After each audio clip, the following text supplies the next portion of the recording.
Salut les replayers, on se retrouve pour une nouvelle vidéo. Le Sénégal qui bat le Cameroun assez facilement d'ailleurs, 3 buts à 1 dans un match voilà, assez compliqué pour le continent.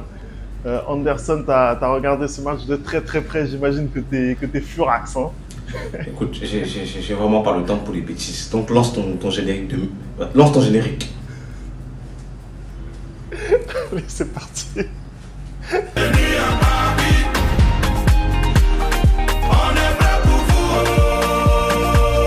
Allez, on commence tout de suite cette vidéo. Le Sénégal qui gagne donc ce match où les Camerounais seront totalement passés à côté. Anderson, dis-nous ce que tu penses de ce match. Je vais me régaler. Je sais pas, tu t'attends à quoi de ma part. Donc on va aller très très vite. Ça va être un débrief très très rapide. Tu dis qu'ils sont passés à côté, moi je dis qu'ils n'étaient pas là. Donc, voilà. Donc à un moment donné, quand tu viens à la Coupe d'Afrique des Nations, alors que tu n'as même pas de 11, tu n'as même pas de formation établie avec une personne qui n'a même pas ses diplômes, qui est assise sur le banc, bah ça donne ça. Voilà, ça donne ce qu'on a vu aujourd'hui. Ça donne ce que ça donne aujourd'hui. C'est-à-dire qu'il y a une classe d'écart entre les deux équipes. C'est-à-dire qu'à un moment donné, on a vu une équipe qui s'entraînait contre une autre équipe. On n'a pas vu un match de football. Je suis désolé. Quand tu attends la 85e minute pour pouvoir enfin avoir ta première occasion et ton premier tir au but cadré qui marque, d'ailleurs, qui donne un but, c'est que tu n'es pas une équipe qui mérite d'être à la CAN. C'est-à-dire que là même, on peut encore se qualifier pour les huitièmes de finale. Je ne veux pas. Je ne veux pas. Mieux tout gâte en même temps. Je ne veux pas. Mieux on sort et on va régler nos problèmes. Parce qu'il y a des problèmes dans cette équipe. Que ce soit le président qui est là-bas avec ses yeux qui sortent. On dirait qu'il a vu la magie. Ou que ce soit l'entraîneur qui ne sait pas ce qu'il fait. Il ne sait pas.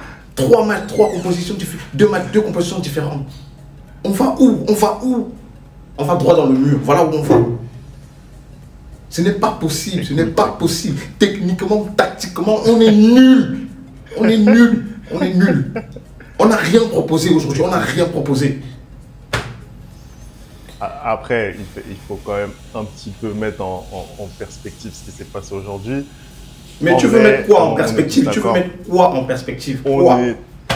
On est tous d'accord pour dire que le Cameroun est passé à côté. Aujourd'hui, on avait une équipe du Sénégal qui est prétendante au titre, clairement. Et on a une équipe du Cameroun qui, en fait, voilà, n'est pas vraiment une équipe et qui a vu son statut de favori aujourd'hui largement effrité parce que, voilà, aujourd'hui, quand tu génères aussi peu d'occasions et même aussi peu de jeux, parce que moi, c'est ça vraiment qui m'inquiète. C'est-à-dire qu'aujourd'hui, on a quand même vu des Camerounais, moi je tiens quand même à dire la réalité de ce que j'ai vu sur le terrain, on a vu des Camerounais qui, individuellement quand même, avaient le sens du combat, c'est-à-dire que on sentait qu'il y avait cet esprit de révolte. Le vrai problème qu'il y a, tu dois être le seul à avoir vu ça alors. C'était complètement désorganisé en fait, c'est ça le problème. C'est-à-dire que offensivement, en fait, c'est comme si on avait des joueurs qui n'avaient jamais joué ensemble. Et ça, pour moi, c'est ce qui pose problème. Après, l'attaque qu'on a vue aujourd'hui, c'est pas forcément l'attaque qu'on a vue lors des derniers matchs qui ont précédé la CAN. Donc ça pose problème. Après, bien entendu, il y a des absences, il y a des blessés, etc. On peut dire ce qu'on veut. Mais c'est vrai qu'aujourd'hui, le plus gros problème, c'était au niveau du jeu. Et là, je te rejoins sur le constat. Malheureusement, Rigobert Song, malgré la légende que c'est pour ce pays, aujourd'hui, force est de constater qu'il n'a pas encore la solution. Il n'a pas la solution. Et ça, il ne va jamais l'avoir. Il ne va jamais l'avoir. Il ne va jamais l'avoir cette solution. Parce que, comme tu dis, en fait, cet effectif-là, avant la Coupe d'Afrique des Nations, a eu la Coupe du Monde. Et puis a eu les éliminatoires de Coupe du Monde. Et a eu les éliminatoires de la Coupe d'Afrique des Nations en Côte d'Ivoire. Je ne sais pas combien de matchs il a fait, il n'y a jamais eu le même 11. Tu es un entraîneur, tu ne mets jamais les mêmes joueurs sur le terrain. Tu veux aller où avec ça? Tu veux aller où? Comme tu dis, les joueurs se découvrent en fait. Ils se découvrent. C'est à la CAN qui vient tester ses bêtises. C'est à la CAN qui vient tester ces ignominies qu'il met sur le terrain là. Et puis quand tu fais des conférences de presse pour lui demander son fond de jeu, il te parle de Dieu. C'est un prêtre, un imam ou bien c'est un entraîneur? Parce qu'aujourd'hui, je suis désolé, il n'y a rien eu. Il n'y a rien eu. On est une équipe pendant 90 minutes, notre schéma de jeu, c'était de donner le ballon à son coéquipier le plus proche et de donner le ballon à Onana pour que Onana relance. Il n'y a rien, il n'y a rien. Tu me parles de grand Cameroun. Je n'ai même pas besoin d'être le grand favori de la compétition pour gagner. En 2017, on n'a pas la meilleure équipe et pourtant on a tapé tout le monde. On a gagné la compétition. C'est-à-dire que là, il n'y a même pas de cohésion dans le groupe. Et il y a des œillères. Je pense qu'il y a quand même un écart. Il y a quand même un écart, je pense, de niveau qui est vraiment qu'on ne peut pas nier aujourd'hui.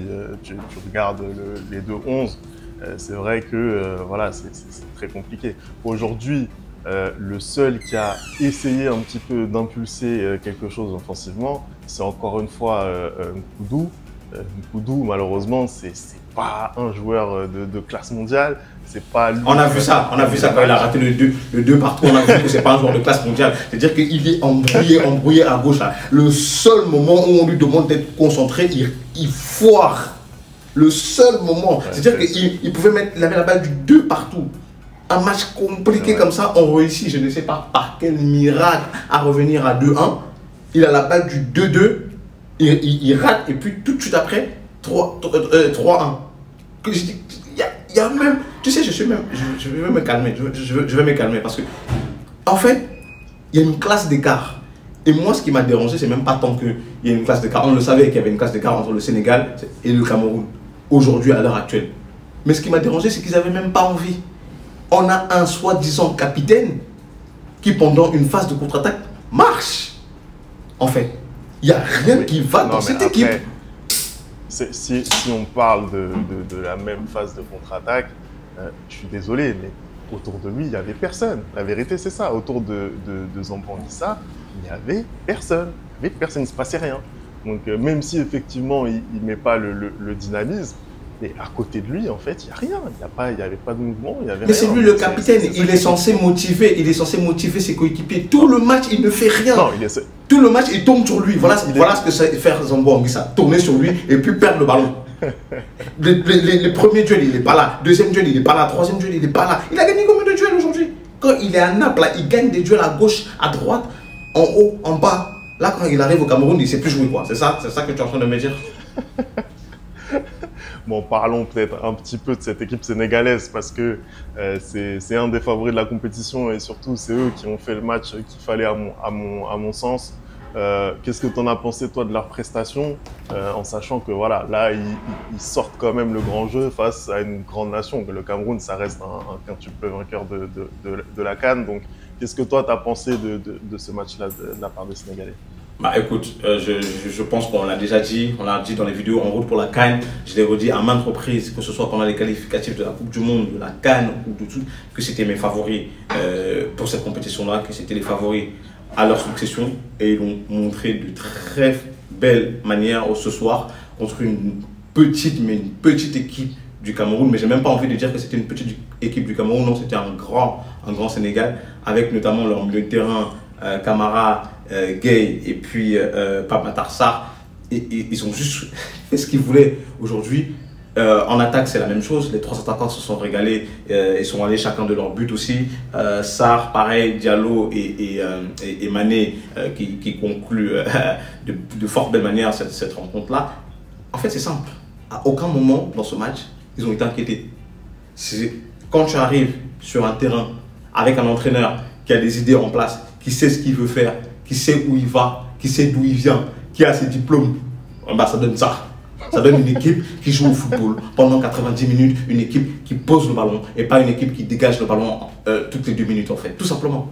Ils ont un plan de jeu, ils appliquent leur plan de jeu et c'est correct. C'est-à-dire qu'on aurait pu jouer ce match 400 fois et le Sénégal aurait gagné 400 fois. C'est simple, on n'a pas le niveau. On n'a pas le niveau. Faut qu'on se mette sur le côté. On se met sur le côté, on laisse les grandes équipes avancer. Non, faut dire les choses.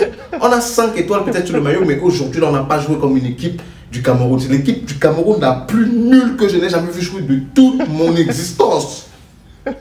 Et je pèse mes mots. Le continent Quel continent est devenu village. Le continent, c'est même plus un village, c'est un petit quartier de basse-course. De basse-cour, pardon. C'est quoi même? C'est un pavillon. On est là, on dit le continent. On se rapproche au passé, comme disent les gens. La dernière CAN qu'on a gagnée, c'est en 2017. Et depuis, on ne fait plus rien, on ne fout plus rien. Là, j'ai dit.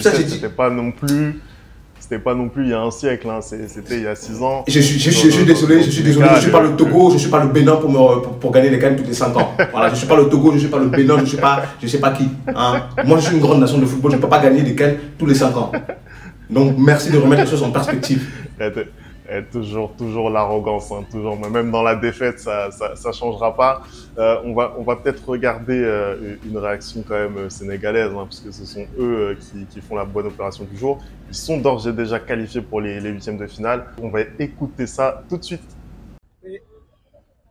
Bon, je suis avec un supporter sénégalais. Victoire 3-1 du Sénégal. Les Lions de la Teranga ont terrassé les Lions indomptables. Qu'est-ce que tu as pensé du match? Franchement, c'était très bon. C'est très bon, rien à dire. Je suis trop fier de mon équipe. Et je savais, ça m'a pas surpris. Je savais qu'on allait les gagner, ça suffit. Parce qu'on peut pas avoir 2 Lions.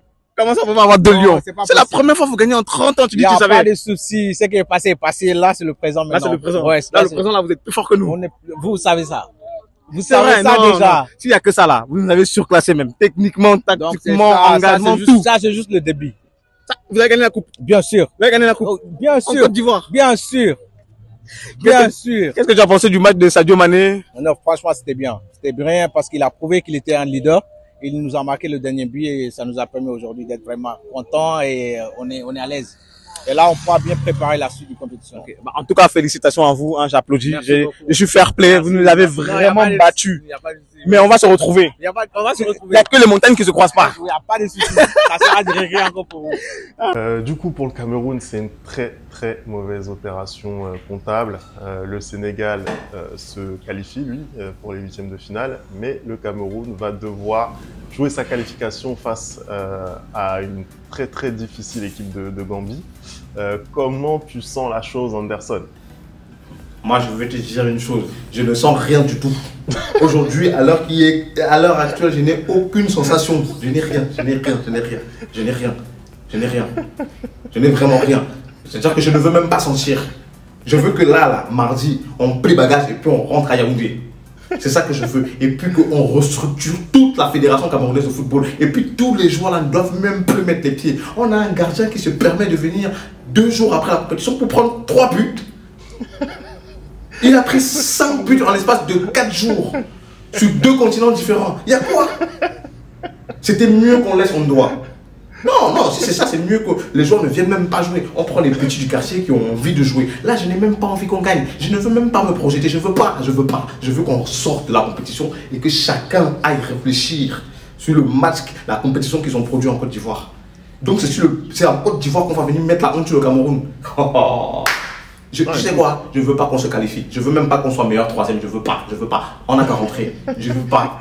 Bravo au Sénégal et puis bravo à l'équipe qui va gagner la compétition là. Je m'en fous. Je me lave les mains. Je veux plus. C'est bon. Je veux plus. Et puis même les débriefs, on va plus faire. Écoute, si on sort un peu de l'émotion légitime, hein, je comprends. En vrai de vrai, le Cameroun, ils sont toujours en position de se qualifier. Il faut faire un résultat contre la Gambie, ça va être une première finale à jouer, ils peuvent le faire et on a déjà vu par le passé que ce soit, voilà, notamment même à l'Euro, par exemple, une équipe comme le Portugal, tu sors meilleur 3e, t'as rien montré pendant la phase de poule, tu peux te révéler après. Moi, je dis toujours que c'est 2 compétitions différentes et le plus important dans une phase de poule, c'est de se qualifier pour le tour suivant. Il n'y a pas autre chose qui compte. Je suis désolé, mon frère. Tu fais ça quand tu as un effectif. Là, on n'a rien. On part de rien et on n'aura rien. Même si on sort meilleur 3e, 8e de finale là, même si on tombe sur le Cap Vert, on va prendre 2-0, 3-0 et on va rentrer chez nous. Il n'y a rien dans cette équipe. Tu comprends? C'est mieux qu'on sorte en même temps. C'est mieux qu'on sorte. Tu l'as dit toi-même. Le Cameroun, malgré le match cataclysmique qu'ils nous ont proposé, ils étaient en mesure de faire match nul sur ce match. Ils étaient en mesure de le faire. Le football, ça va. Parce que le Sénégal nous a laissé. Ils nous ont laissé. Ça va très vite.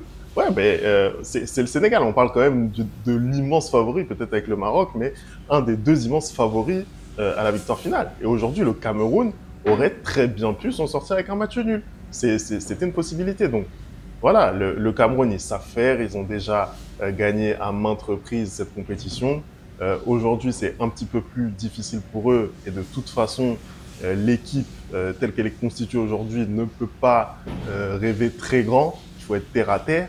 Donc, il faut prendre les étapes les unes après les autres. Aujourd'hui, il y a une balle de match, j'ai envie de dire, pour se qualifier face à la Gambie.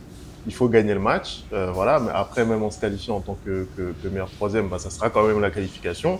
Il faudra certainement prendre une équipe très difficile à jouer en huitième de finale. Mais en attendant, ils seront présents au tour suivant. C'est tout ce qu'on demande aujourd'hui au Cameroun, surtout dans l'état dans lequel ils sont actuellement. Tu vois. Moi, Ben, c'est ça le problème en fait. C'est ça le problème. C'est qu'on demande aujourd'hui au Cameroun, dans un groupe composé du Sénégal, de la Guinée et puis de la Gambie, d'être présent en huitième. C'est pas normal. C'est ça l'anomalie. Sur ce, moi, je vais m'arrêter là. Moi, je vais m'arrêter. Si tu veux continuer, continue seul.